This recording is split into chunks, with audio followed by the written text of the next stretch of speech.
Hey guys, I'm Osewa Ogata. This is Osewa Ogata Teen Diet and Health. And first off, I just got a retwist today, so it's gonna my hair's gonna need a second to look right. But a little bit about myself. I just finished my junior year of high school, and I'm very interested in politics. I'm a very curious person. I always like to learn about new things. I like to dance. I like to listen and play music. Many different things. I love history, but that's not why I'm here. I'm not here to discuss any of that. I'm here to discuss teen diet and health. And why is that? Why do I care so much about that?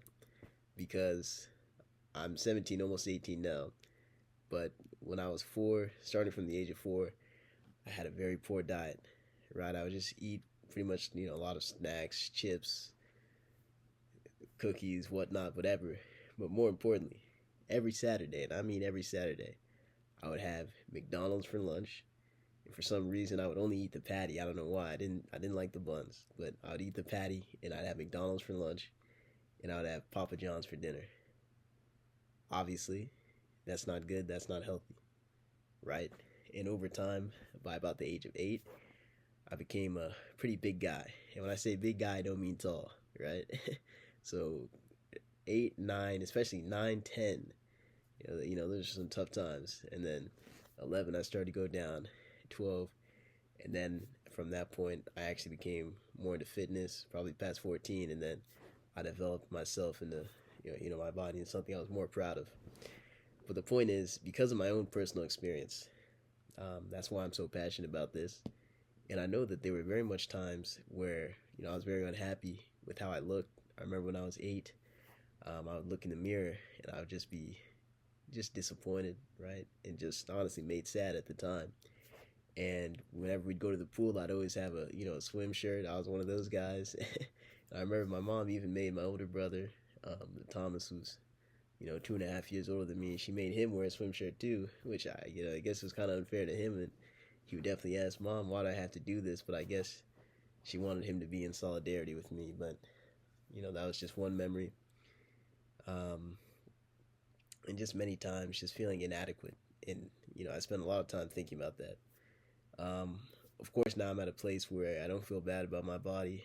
Um, I recently have just gone back in the gym, but at least there's been many times since freshman year I've been going to the gym, so that's been great for me. Um, and my diet now is much better. Right, I only drink water outside of one drink of lemonade. Um, about a year and a half ago, the end of December 2023, I've only had water since July. Um, it's like July 3rd, right? July 3rd, 2021. So almost 4 years now.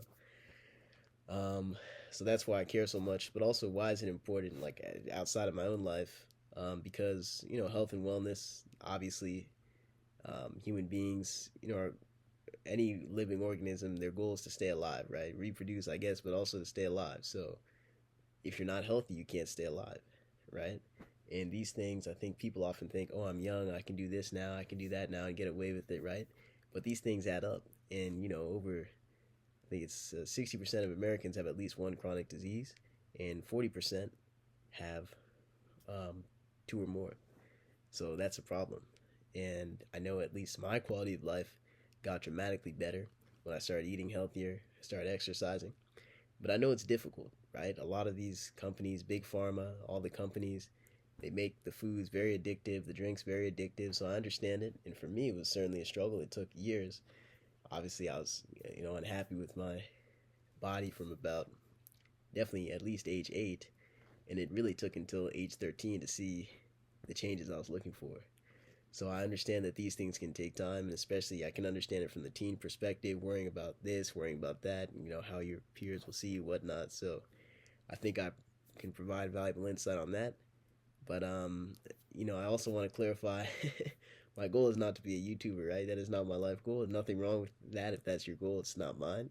My goal with this channel is simply to spread as much as the information and insights that I've learned, insight I've learned over the years, to spread that with you guys. And it sounds cliche, but even if I can just only help one person, I'll be happy with that.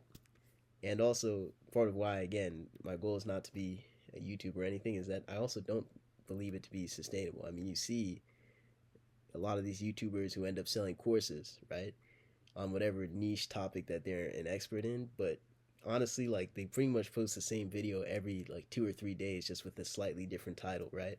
So I feel like the content is not sustainable, and after a certain point, the message will get across. So again, my goal is not to become some famous YouTuber. It's just to get out the information out on this topic because it's something I care deeply about.